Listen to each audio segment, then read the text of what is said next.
энэ өдрийн амар ярихгүй. Өнөөдрийн сэдвээр ер нь ус гэдэг одоо зүйл маань ямар учиртай юм. Усны эрдэм гэж одоо юу вэ? Ус гэдэг энэ махбод маань хүнд ямар ач тус ээлэг үүсгэж талаар ер нь дэлгэрэнгүй сайхан ярих гэж бодож байна.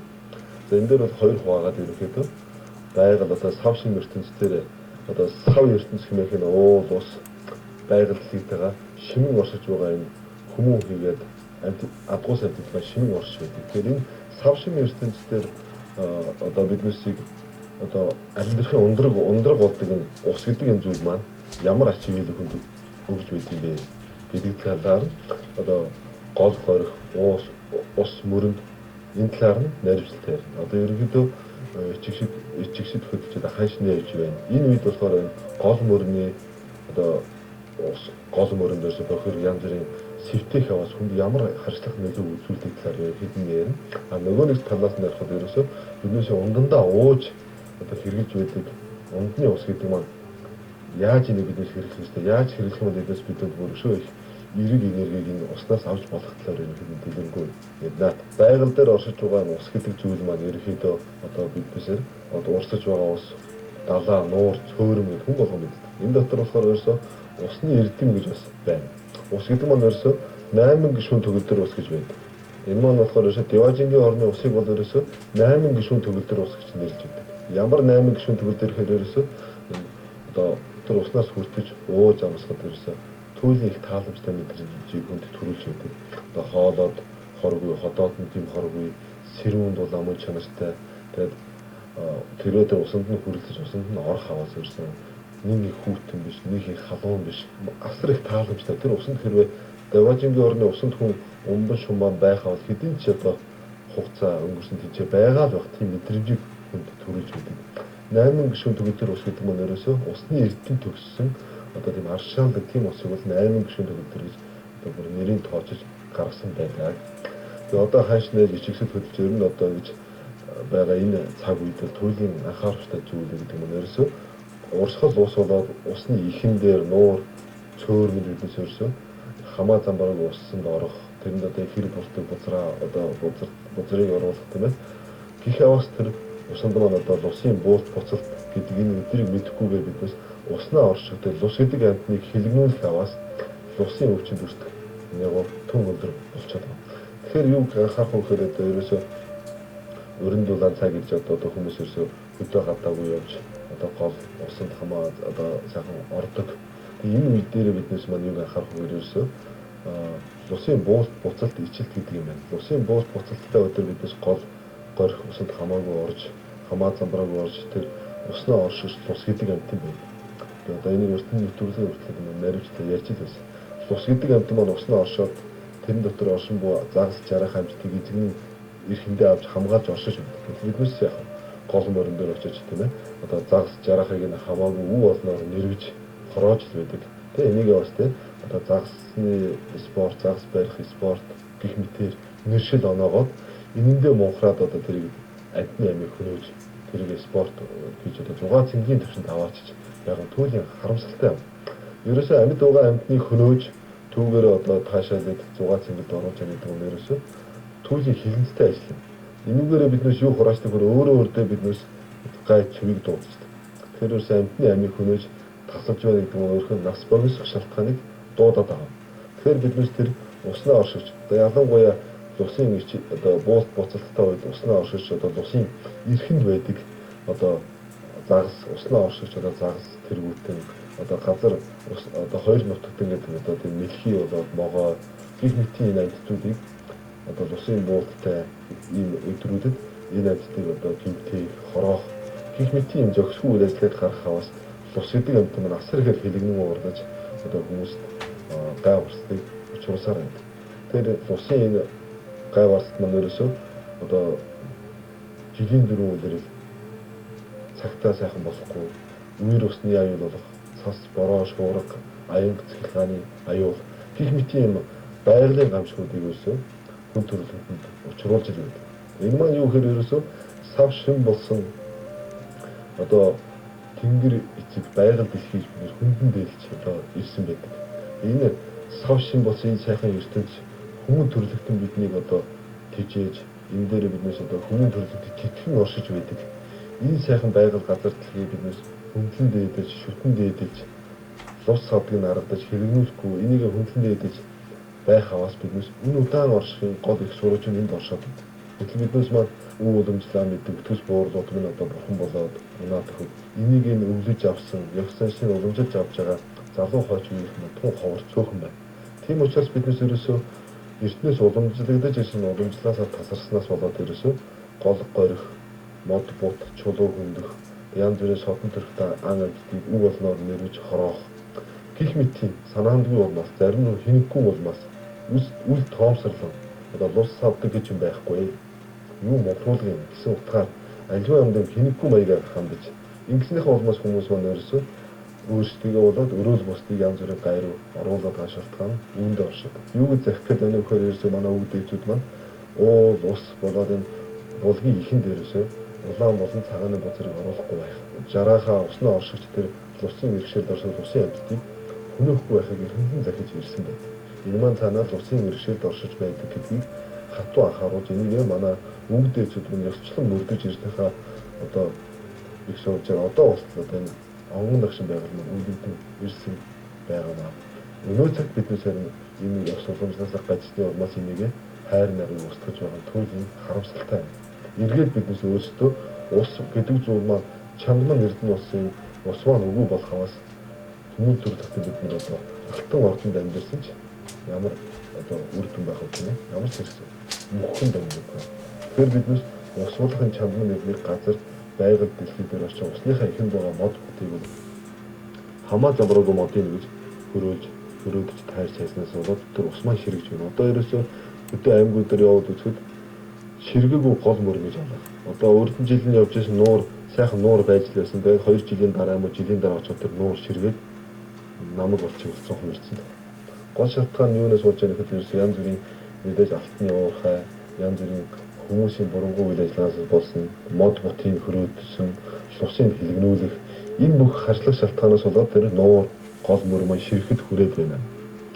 Тэр биднээс одоо эртхэн дээр энийг анхаарч биднээс ёс занш уламжлаад байгаль уулсан хөндлөн дээдэлж энийг хөтлөөд хүн болгонд санаа сэтгэл зовниж байхгүй аваас ганц шунлын сэтгэлдээ дөрөөлөгдсөн ганц хувь хүний ганц нэгэн одоо юм бурангуй хүмүүсийн золиос болж нийт хүмүүн төрлөختөнд даяараа Монгол улс даяараа энэ ус байгалийн гавьч нөлөөлөх нь хор уушин ирэх нь тун утгагүй цаг нүүрлээд байна. Тийм учраас эртнээс биднээс энийхээ хөндлөн дээдэлж газар уул усаа шүтэн дээдлэх нь зүйтэй юм аа.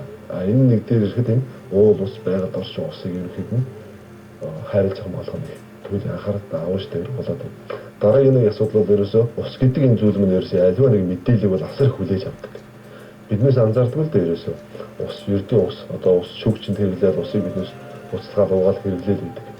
Ус гэдэг энэ зүйл маань ерөөсөө жишээлбэл хүний бие дээр аваад хүний биеийн 70% нь уснаас бүрдэж байдаг. Тэгээ ус гэдэг энэ зүйл маань ерөөсөө аливаа нэгэн эерэг болоод сөрөг сайн болоод муу мэдээллүүдийг бүгдийг өөртөө шингээгээд авчдаг. Тэгээд тэр чанараараа молекулын төвшөндөө хуурчдаг.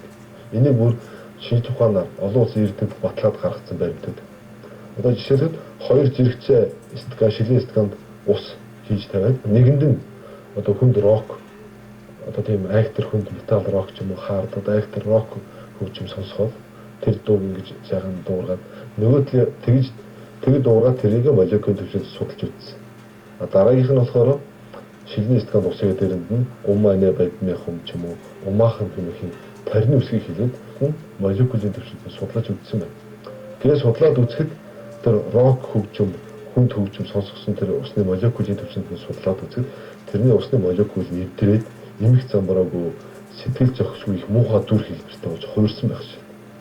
Нөгөө нэг стаканд одоо усыг одоо умааны байдны хум умаахан ч юм уу тийм ээ ариусах болтугай үлзий орших хэмээх нь бэлэгдэмжлэлтэй үг. Одоо хилээд тэрийн молекулын төвшөнд судлаад үзэх тэр маань их гоё таласчиж их зүг хэлбэртэй. Тэгээд цасан ширхэгч юм шиг хот мандлын хэлбэртэй ч болсон юм шиг маш гоё сэтгэл зохимжтой тийм зүг хэлбэртэй болж хуурж байсан. Энэ маань юу нотлоод байна вэ гэхээр ерөөсөө ус гэдэг энэ шингэн чандман эрдэнэс энэ шингэн алтус энэ зүйл маань ерөөсөө ямар нэгэн одоо гадны нөлөөллийн одоо эрг сөрөг нөлөөллийг өөр төр тусгаж аваад байгаль биеийн одоо тэр молекулын төвшөнд хувирч шин чанар өөрчлөгдөж байдаг гэдгийг харуулдаг. Тэгэхээр энэ дээр юу хэлээд байна вэ гэхээр тэр усанд биднээс өглөө болгон одоо биднээс цайгаа угаал гардаг. Тэгвэл биднээс ерөөсөө тэр цайндаа умаахан ч юм уу те умааны бадныхан ч гэдэг юм. За өнөөдөр тарин уншдаг юм ахад өлзий орших болтугай, аршаа болох болтугай гэдэг нь ерөөлийн үгийг тэр ууж байгаа цайнда одоо ууж байгаа тэр усандаа тэр таринаа уншаал, амандаа уншаал тэгэл тэр усандаа үлээгээл ууж байхад тэр ус гэдэг зүйл нь өөр аршааны төвшөнд болж хуурж байгаа. Тэгээд тэр маань биеийн бүр эмчилгээний чанартай болж хуурж илээ. Тэрхүүгээр биднээс одоо хоол унд хийж явахдаа юм уу, цай чамж байхдаа ч юм уу тэгээд тухайн одоо жишээ татвал тэр гэр бүл хэрүүл уралтай. Хоол цай одоо жишээлхэд ерөөс энгийн дээр хоол унд цай хийж байхдаа хоол хийж байгаа тэр хүмүүс хэрүүл уруул гэж ирээсээ болдог. Муу үгийг ярьж хэрүүл ярьж болдог. Тэр хүний муу энерги муу одоо тэр хэрүүл уралтай шинг тэр ясны зүйл бүх юм тэр хийж байгаа тэр хоол унд шингэж байна. Тэгээ яг тэр хэрүүлтэй бэлгэдийн мөрөлгөө ярьсан тэр бүх энерги маань тэр ус тэр хоолцоо шингэж байна. Тэгээ тэр хүн уулаа яах вэ тийм ээ? Тэр маань тэр чинийгээр дуу хармуу энергитэй усыг биедээ шингэж ууж явахдаа ялгаах. Тэгээ тэр усыг ууснараа хүний бие организм таван махбодод хямралд орж хямардаг. Тэгээ тэр маань бүр хортой хүний бие сөрөм нөлөөлөг үзүүлж хямраах, таван махбодыг хямруулдуулах, санаа сэтгэлийг өөрчлөх, хуургах тийм их ариун бус зүйл болж хувираад байдаг. Тэгэхээр ус гэдэг энэ зүйл маань ерөөсөө асар ариун нандин мэдээллийг одоо асар нарийн хүлээж авдаг ийм одоо долгионы юм хүлээж авдаг нарийн ийм зүйл байна шүү дээ. Тэгэхээр бидээс ус гэдэг зүйлийг ерөөсөө хамаа замбраагүйгээр ерөөсөө харьцаж ерөөсөө болохгүй. Тэгэхээр молекулын төвшөнд үлддэг нарийн гарч ирж байгаа. Энэ дээр нэг жишээ аваад ярих гэдэг ерөөсөө говийн догшин ноён дэх данзаа харуулж одоо ном эрдэнэ битцэн дээцийг дуурайж одоо олон их хуурамч тийм одоо хувилгаа ламын дүргээс сонсоод гарч ирж одоо төвчгнүүч одоо тэр одоо охид хүүхнүүдийг одоо чангааж арх тарсыг хамаа замбраагүй хязгааргүй хөөж тэгээд асар их асуудал үүсгэж одоо уршиг тарьсан юм байна. Тэгэхээр тэр хошуунд нь одоо хэрэг сэтэрсэн байна л да тэр одоо зүг гүйтгэх ажил нь. Тэгэхээр хошуу ноён нь болохоор хутагтад ирж айлтгсан байна. Одоо таныг дуурайгаад залуу лам банд нар одоо охид бүсгүүчүүдийг их чангааж шоглох болж арх тарс сархтыг хамаа замбраагүй хэрэглэх боллоо. Та энийг шийдвүү одоо яах вэ гэдэг айлтгсан. Тэгэд говийн данзаа харж байгаа хутагт маань болохоор айлтсан л да. За би нэг болгоё л гэж хэлсэн. Дошгон ноён хутагт маань их найр хийнэ гэж зар тарааж бүх одоо тэр лам хууруудыг цуглуулс өрс. Нэр говийн дошгон ноён хутагтыг одоо том найр зарлаад хүн болгон бүгд цугларсан. Тэрнээс өмнө хутагт маань болохоор тэр зуны цагт одоо тэр нохоон жогорхоо гэдэг цуглуулж модон төрхөнд бүгдийг цуглуулад эсгээд тэгээд тэр найрын ширээн дээр байгаа тэр мөнгө аяг бүгд тэр нохоон жогорхоо буюу нохоон ялгцыг бүгдийг дүүргэж тавьсан аярлсан. Тэгээд хутагтыг дуурайжсэн одоо тэр хуурамч лам нар төвчнжээс бүх лам нар бүгдөө сайхан ирээ суусан. Тэр ноён хутагт айлцсан. За бүгдөө сахалтаан заавал айргаан барь. Тэгээд нөгөөдөл чи юу уух вэ нөгөөд ч одоо өнөр та нар гэж аимшигтай юм байдаг. Тэгэхээр ноён хутагт тэгэхээр нэрсээ тэр өөртөө муу адил бас хийсэн байна. Тэр нохоо ялгацсан. Тэгээ барьжвал ерөөсөө аливаа зүйлийг аршаанд өвдөслөх тарныг уушаад нэг үлээсэн. Сингсэн сайхан өнөртэй сархад орж хувираад тэр гэртээ бүх тэр муухай өнөр таныг тарсан. Тэгээд хутагтууд өөрөө сайхан зовлчихсон. Тэгээд бүгдээр ингээд бүгдөө одоо айргаамэр аршаанаа зовлоод айлцсан. Одоо аяр дүүрэн одоо нохоо бас одоо уултаа биш. Бүгдээрээ тэр гайхаа суугаад одоо байсан. А доор суужсэн надад ламын хот жоохон бас нэг жоохон бослохоо айдчихсэн. Түнс юу ямар ч өөрчлөлт ороогүй. Тэгээд ноён хутагт бол айлцсан. Одоо над нийтийн юм одоо юм эрдэм чадлыг суугаагүй таамс хуурамч арга гэж одоо дуурах шаардлага байхгүй. Миний энэ чадлыг эрдэмт хүрсэн цаг таамс гэж болно. Түүнээс биш таамс ийм эрдмийг олж чадаагүй цагт энэ намайг дуурайж болохгүй. Архитар сархад ухын зүйл бүгдийн туслан зогсоож хорс. Тэгээд түүнээс ч бүгд ерөөсөө ном журамдаа орж бүгдээ эргэж одоо хэвийн байдалтай орсон. Гişin тоо. Энэ дээр юу харуулдаг вэ гэхээр энэ ноён хутагт юм өөрөө бас тэр аливаа зүйлийг аршаанд болгож хуйлахтай тарныг эзэмшсэн байсан. Тэгээд тэр одоо аливаа тэр ялгац одоо тэр хонж орох гэдэг аршааны чанартай болж хөлөж бидний зоогж байсан. Тэрэн луг адилхан ерөөсөө биднээс ууж байгаа ус эдгээр зүйлсийг биднээс ерөөсөө умаахан буюу одоо аршаан болох болтоо ерөөлийн бэлэг дэмэрлийн үгийг заавал тэр усандаа сайхан сайхан 3 юм уу сайхан хэлээд усандаа үлээчээл ууж хэрэлж байгаа тэр маань дандаа аршаан болж хувирах аршааны чанартай ариун чанартай болж хувирч тэр сайхан энергиэр тэр би ариусж байхыг бэлэгдэж харуулсан байх жишээ. Тэгэхээр ус гэдэг энэ зүйл маань ямар их чухал ямар их одоо хүнд хэрэгтэй зүйл гэж харуулж байгаа. Хүний юм бие цогц гэдэг нь бид түрүүлсэн тийм ээ. Одоо 70% нь уснаас бүрддэг. Тэгэхээр биднээс яах вэ? Одоо хэрүүл урал янз бүрийн болох утгагүй янз бүрийн муу одоо бие хэл сэтгэлээр тийм ээ. Одоо амаараа муу үгийг хэлэх, хараалын ерөөл үгийг хэлэх, бие биендээ сэтгэлдээ муу юмыг бодох тийм ээ.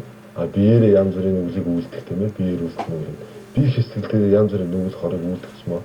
Хүний бие ч угаасаа 70% ус учраас хүний биеинд байгаа бүх молекул өөрчлөлтөнд орж ил байдаг. Тэгээ хүн өөрөөсөө биеийг эвдчихил байдаг. Тэгэхээр бид юу энэ дээр юу хэлэх гэдэг юм бэ ерөөсөө? Угаасаа биднес бие сэтгэлээр үйлдэж байгаа амаараа ярьж байгаа зүйл. Энэ дээр биднес одоо хамаа замбраагүй юм дур зоргороо муу үгийг яах юм ерөөсөө харж.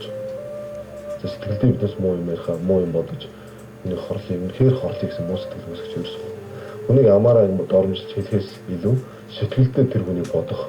Одоо энэ хорлцохын доо гэсэн үнэндээ тийм үнэн сэтгэлээс тийм муу зүйл бодох аваас тэр ерөөсөө амаараа хэлэх юм уу гараараа очоод зөхиод авснаас илүү тухайн тусч нүгэл хэмцээ хурааж байдаг. Тэгэхээр биднээс ерөөсөө сэтгэл оюундаа хүнд муу юмыг бодох хүний хорлыг гэсэн хорт сэтгэлийг үүсгэж ерөөсөө болох. За биеэр мэдээж биднээс одоо амьтны амьд таслах одоо мэдээ буруу хурцлал үлдэх гэх мэт энэ нүглүүдээ бисээ төвччих гэсэн. Тех хаваас ерөөсөө биднээс энэ одоо хүний биед орж байгаа энэ одоо усан бахууд маань ерөөсөө бүгд эвдэрэхгүй байх. Долгионы энэ маань муу үед одоо хүний сөрөг муу нөлөөлөлд өртөө байх гэж. Хүний бие гэдэг нь ерөөсөө 5 бахуудаас бүрдэж л байна. Одоо хүний биеинд орж хүний бие гэдэг маань ерөөсөө халуун дулааныг үүсгэж хүний бие гэдэг маань халуун бүлэнийг байдаг шүү дээ хүний бие төрөхөд. Энэ маань ерөөсөө гал махбод байна гэдгийг ерөөсөө харуулж байгаа. Тэгээ биднээс бид одоо энэ цус одоо шүлс гэх мэт шингэн одоо махбодоос зүйлээс усан махбодод төлөөлждөг. Тэгээ 5 цул болсон одоо элэг уушиг зүрх эдгээр зүйлүүд ерөөсөө шороо махбодыг төлөөлдөг. Тэгээ биднээс мэдээж амаараа амьсгал авч байдаг. Энэ амьсгал гэдэг маань биднээс хураагдах аваас хүн нэгүрддэг. Тэгээ амьсгал гэж хүний биеэр орж хүний бие чинь 72,000 судсаар хүний хийг үүждэг шүү. Тэгээ энэ хий махбод маань чи орчихлоо. Тэгээ хүний бие гэдэг маань ерөөсөө 4 махбодоор бүрдэж байдаг. Одоо саа чүү мэлүн гэж байна. Саа гэдэг маань ерөөсөө шороо гэсэн, чүү гэдэг маань ус гэж. Мэ гэдэг маань гал, лүн гэдэг маань хийг сууддаг. Тэгээ биднээс одоо энэ чинь хүний биеийг хөдөлгөж байдаг. 74,000 судс. Тэр судс биеэр орж байгаа судсаар чинь хийг үүждэг. Энэ хий гэдэг маань буруутах хаваас хүн гэдэг маань одоо ерөөсөө үүдэх, хавдах, хямар думдаан дөрөөх тэдгээр ажлууд нь болоод байдаг. Энгийн хэвийн байгаа хүн гэдэг маань ерөөсөө энэ суд шүрнээс ажиллаж байдаг. Тэгэхээр хөдөлгөөнгүй одоо байгаад янз бүрийн одоо бие сэтгэлээрээ одоо янз бүрийн нүглийг үлдээд болсон энэ 74,000 суд шүрмсээс хатгсан, хорчсон бүх юм хөшцсөн хөдөлгөөнд ороогүй. Тэгэхээр биднээс ерөөсөө ягаад бэлтгэл бүтээл үлдэх ном буюу одоо гэж яриад байдаг нь ерөөсөө хүний энэ 72,000 суд шүрмсийг хөдөлгөөнд оруулах. Энийг энэ одоо хатгсан хийг өгөхгүй болсон, зарим нь хорччихсан эдгээр судсуудаар хийг үлгэж цэвэрлэж эдгээрийг ажиллагаанд оруулахын тухай тэтгэлэг байгаад. Тэгээ биднээс бие гэдэг маань би энэ 4 махбод гэдэг зүйлээс бүтчихэдэг. Тэр дундаа явгой ус гэдэг энэ зүйл маань хүний биед асар их шимтэж хэлийг өгж байдаг. Тэгэхээр энэ 70% нь усаас бүрддэг учраас биднээс ерөөсөө тэр сэтгэлд хийсэн ус маань молекул нь одоо зөвхөн одоо тийм рок гэж юм хараалын одоо тийм ээ одоо муу хулгайч ч гэдэг юм алан шивч гэдэг юм тийм хараалын үгийг хэлэхэд тэр усны молекулын төвшөнд бас хувирж өөрчлөгдөж байдаг юм шалгаж үзсэн. Тэгэхээр биднээс биеийн луг одоо ширүүн үг хэлэх, муу үг хэлэхэд биеинд байгаа усан махбод маань хувирж өөрчлөгдөж бие гэдэг маань хямарч байдаг. Маш аимшигтэйгээр хорлож байгаа юм л.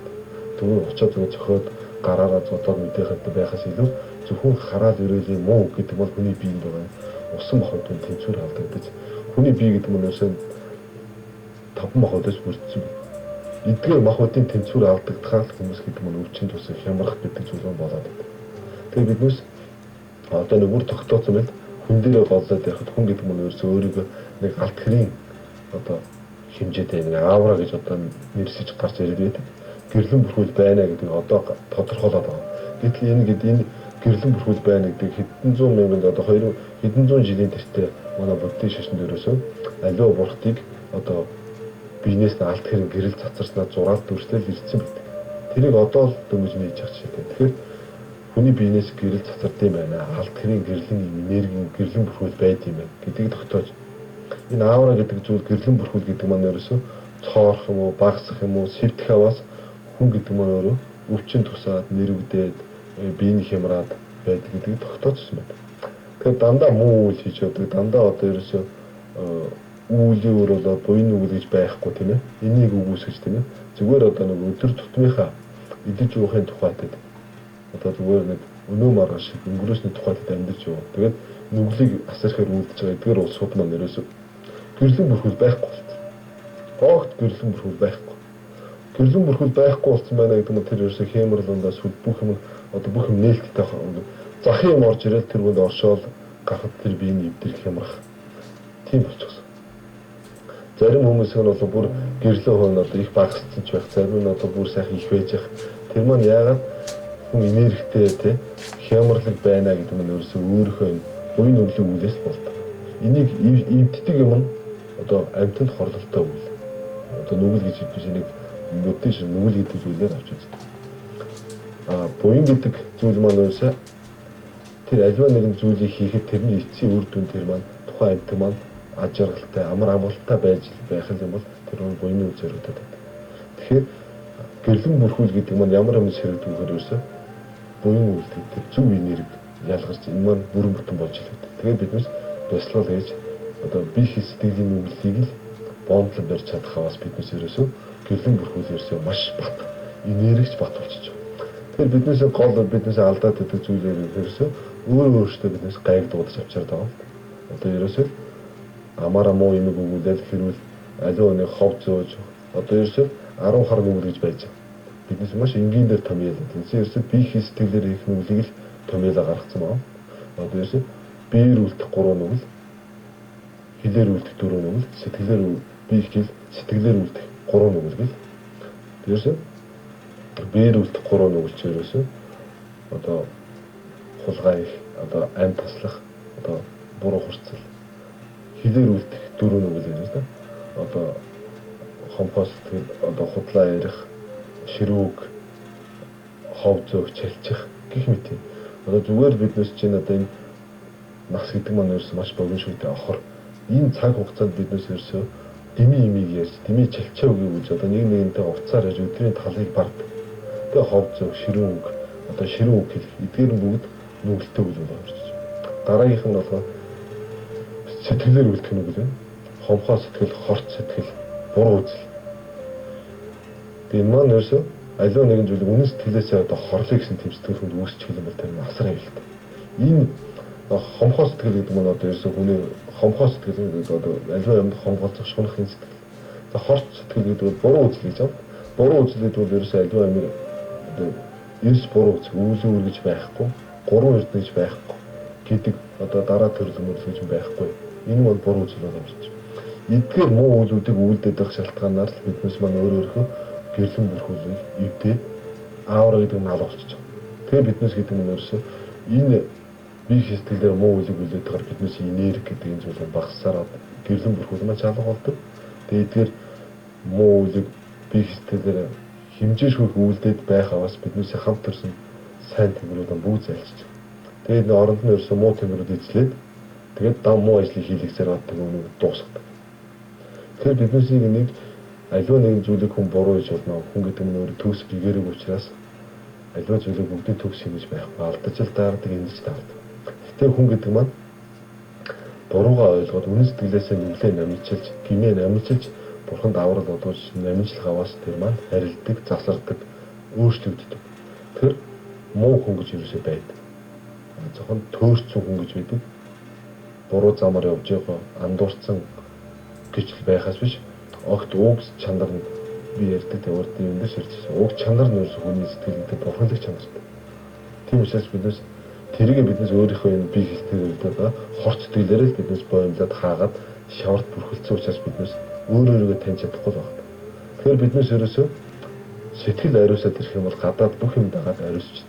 Одоо бие сэтгэлийн үйл хэлцээ хүн ариусгаад сэтгэлдээ зөв юм бодоод амаараа зөв юм яриад биеэрэж буруу үйлдэхгүй болчиход аваас биднээс өөрсдөө хямрахгүй хямар бат байхыг бэлэгдээд байна. Өөрөөр бол хүмүүс өөрөөсөө хямраа бат аваад өөрийгөө мэдээд аваа явждаг. Өөрийнхөө оюун санаа бүх юмыг цэгцлээд аваа явчихдаг юм ухамсартай байсан. Оюун санаа маш өндөр түвшинд байсан. Тэгээ одоо хүртэл одоо хүн өөрийгөө танихаа байцсан гэдэг шүү дээ. Сэтгэл зүйчгээ туртай юм гараад ирсэн. Өөрийгөө олохгүй би одоо юу хийгээд байгаа би өөрийгөө танихаа бичлээ гэдэг хүмүүс тусдаа сэтгэл зүйчдэр очиж цаг амж өөрийгөө олохын тулд явж шүү дээ. Тэгээ бүр одоо өөрийнхөө оюун санаагаа мэдхээ очиж лам хавдар очиж одоо би яах ёстой, вийх ёстой. Зарим хүмүүс алхан тутмын юм хүртэл одоо ламаас асуудаг. Тийм байж таарахгүй. Үнэхээр лам хуурах гэдэг бол ерөнхий зүгчийг одоо үнэхээр одоо болохгүй бүтэхгүй юм бол чиглүүлэхээс бүх хэмийг бол одоо бүр бүх явах суух бүх юмаа ингэж одоо бус түнээс асууж явна гэж амьдрал утгагүй. Хүн өөртөө эзэн байх хэрэгтэй. Өөрийнхөө дотоод оршихоор орж өөрөөрөө ялнаж өөрөөрөө сэтгэлтэй ажиллаж иж өгнөс маань өөрөөрөө тань мэдэж өөрөөр тогтож орших юм. Одоо ийг л хүмүүсийн хувьд ерөөсөө хүний сэтгэл гэдэг нь цацарсан явж байна. Ерөөсөө өнгөрсөн одоо ирээдүйрөө цацраад явж байна.